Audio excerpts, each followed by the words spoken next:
नाम का एक गांव था। उसी गांव में मोहिनी नाम की एक औरत रहती थी। मोहिनी अपनी 5 साल की बेटी चारू के साथ एक छोटी सी झोपड़ी में रहा करती थी। मोहिनी का पति गोपाल दिन भर खेतों में काम करने के बावजूद भी ज्यादा पैसे नहीं कमा पाता था। एक रोज गोपाल मोहिनी से कहता है, अरे भाग्यवान, अब इस गांव में कुछ नहीं रखा है। पूरा दिन मेहनत करके भी अपने परिवार की जरूरतों को पूरा नहीं कर पा रहा हूँ। अब मैंने शहर जाने का निश्चय कर लिया है। मैं कल ही शहर जाकर कोई अच्छा सा काम ढूंढता हूँ, और जब मुझे काम मिल जाएगा तो मैं तुम दोनों को भी शहर बुला लूंगा। हाँ। अजी, आप तो हम दोनों को छोड़कर शहर चले जाओगे, पर आपके जाने के बाद घर का खर्च कैसे चलेगा? अरे भाग्यवान, तुम भी हद करती हो। अरे, घर में जो थोड़े बहुत पैसे रखे हैं, जब तक उनसे काम चलाना, और वैसे भी कुछ ही दिनों की तो बात है।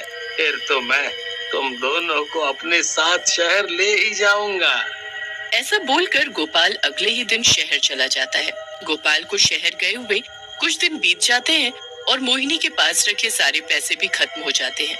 हे भगवान, घर में रखे सारे पैसे खत्म हो गए हैं। अब मैं अपनी बेटी का पेट कैसे भर पाऊंगी? तभी चारू मोहिनी से बोलती है, माँ, मुझे बहुत जोर से भूख लगी है, कुछ खाने को दो ना। मोहिनी के पास पैसे नहीं होते, इसलिए वो अपने पड़ोस में रहने वाली सरिता बहन से खाना मांगती है। फिर 1-2 दिन तो मोहिनी आस पड़ोस से खाना मांगकर अपना और अपनी बेटी का पेट भर लेती है। मगर एक रोज जब वो फिर से सरिता बहन के पास खाना मांगने जाती है तो सरिता बहन मोहिनी से कहती है, मोहिनी बहन, तेरा पति तो तुम दोनों माँ बेटी को छोड़कर शहर में मजे करने चला गया, पर तुम दोनों माँ बेटी आए दिन किसी न किसी से खाना मांग कर खाती हो। ये अच्छा लगता है क्या तुम्हें? सरिता बहन, मैं काम तो ढूंढ रही हूँ, पर ना जाने कोई काम मिल ही नहीं रहा। तुम्हें काम मिले या ना मिले, पर अब मैं तुम्हें खाना नहीं दे सकती।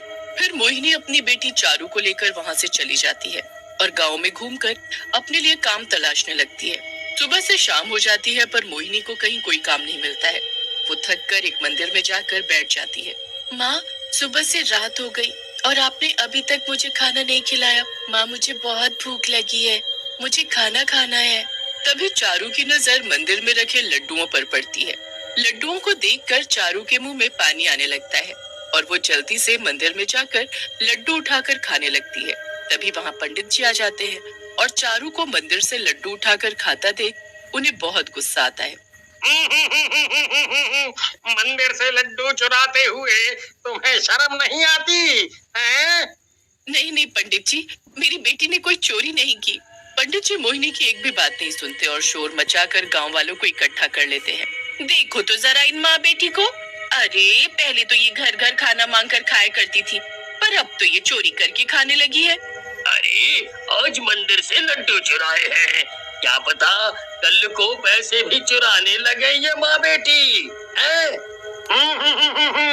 मंदिर में चोरी करने की सजा तो इनको जरूर मिलेगी, और वो भी ऐसी इन्हें हमेशा याद रहे, ताकि फिर कभी ये मंदिर में क्या कहीं भी चोरी ना करें, समझे? फिर क्या था, गांव वाले मिलकर बाल काटने वाले को बुला लेते हैं। मोहिनी रोते हुए बोलती है, हमने कोई चोरी नहीं की है। अरे कोई तो समझो हमारी परेशानी को, हम चोर नहीं है। मैं आपके आगे हाथ जोड़ती हूँ, हमारे बाल काट कर हमें इतनी बड़ी सजा ना दो, ना दो। पर कोई मोहिनी की बात नहीं सुनता और उन दोनों के बाल काट कर उन्हें गंजा कर दिया जाता है। माँ, एक लड्डू खाने पर इन लोगों ने मेरे कितने प्यारे बाल काट डाले। माँ, ये सब बहुत बुरे हैं।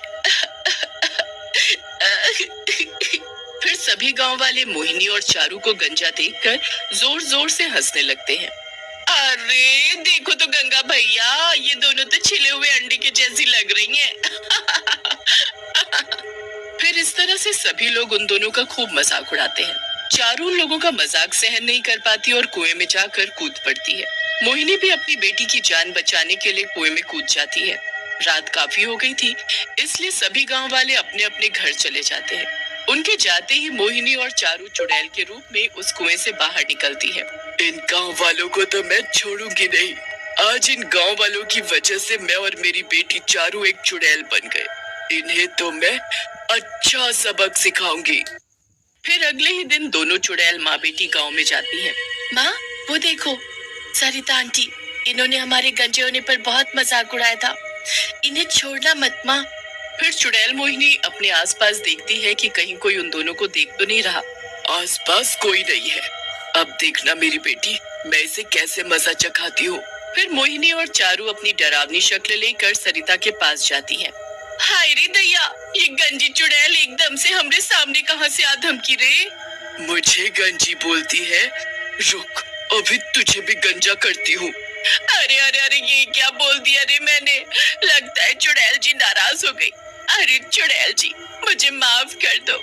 हमरे सुंदर बालों को बख्श दो। कृपया करके इन्हें ना काटो। हमें गंजी बोलती है, अब इसकी सजा तो तुझे मिलकर ही रहेगी। फिर क्या था, चारू सरिता के सारे बाल काट देती है। सरिता रोते हुए वहाँ से भागकर अपने घर आती है और अपने पति चंदू से बोलती है, अजी मुझे उन दोनों चुड़ैलों से बचा लो, वो मुझे मार डालेंगी। चंदू सरिता को देखकर अपनी हंसी नहीं रोक पाता और जोर जोर से हंसते हुए बोलता है, अरे अरे भाग्यवान, यह कौन सा हेयर स्टाइल करवा लिया तुमने। मेरी तो हंसी ही कंट्रोल नहीं हो रही है। अजी, मुझे यूं गंजा देखकर आपको हंसी आ रही है। भगवान करे वो दोनों चुड़ैल आपके भी बाल काट कर ले जाए और आपको भी गंजा कर दे। फिर देखती हूँ कितनी हंसी आती है आपको। हाँ सरिता, क्या ये तुमने चुड़ैल चुड़ैल लगा रखा है? मुझे खेत पर जाने के लिए देरी हो रही है। मैं तो चला खेत पर काम करने। चंदू सरिता की बात का यकीन नहीं करता और खेतों पर काम करने के लिए चला जाता है। फिर सरिता घर से बाहर निकलती है तो आसपास के लोग सरिता को गंजा देखकर उसका मजाक उड़ाने लगते हैं। सरिता सभी लोगों को गंजी चुड़ैल वाली बात बताती है। उसकी बात सुनकर सभी के होश उड़ जाते हैं। चुड़ैल चुड़ैल बोलकर काहे डरा रही हो सरिता बहन? वैसे इस रूप में भी आप बहुत ही खूबसूरत लग रही हो। कालू की बात सुनकर सभी लोग जोर जोर से हंसने लगते हैं। हंस लो, जितना हंसना है हंस लो। जब वो दोनों गंजी चुड़ैलें तुम सबको भी गंजा कर देगी ना, तब पता चलेगा तुम्हें। फिर उसी रात दोनों चुड़ैल गांव के कुछ और लोगों को भी गंजा कर देती हैं और उन लोगों के बालों को अपने साथ ले जाती हैं। चुड़ैल को गांव से बाहर निकलते हुए पंडित जी देख लेते हैं और वो तुरंत पहचान जाते हैं कि ये चुड़ैलें कोई और नहीं बल्कि मोहिनी और उसकी बेटी चारू है। फिर सुबह होती है तो कालू और गांव के कई लोग अपने आप को गंजा देखकर बहुत हैरान होते हैं और वो घर से बाहर निकलकर बोलते हैं, अरे भैया देखो तो मेरे सुंदर बालों का क्या हो गया है। सरिता बहन ने सही कहा था, वो चुड़ैल हम लोगों को भी गंजा कर देगी। देखो देखो। सही कहते हो कालू भाई, इन चुड़ैलों ने एक ही रात में गांव के कितने सारे लोगों को गंजा कर दिया है। अरे इससे पहले वो गंजी चुड़ैलें गांव के बाकी लोगों को भी गंजा कर दे, हम गांव वालों को कुछ तो करना चाहिए। तभी शहर से मोहिनी का पति गोपाल आता है और गांव वालों से अपनी पत्नी के बारे में पूछता है।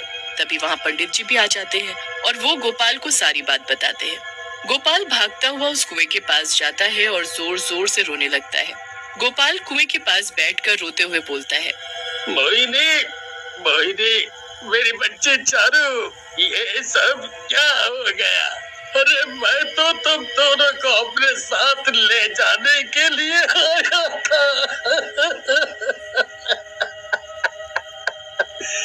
तभी कुएं से दोनों गंजी चुड़ैल बाहर निकलती हैं।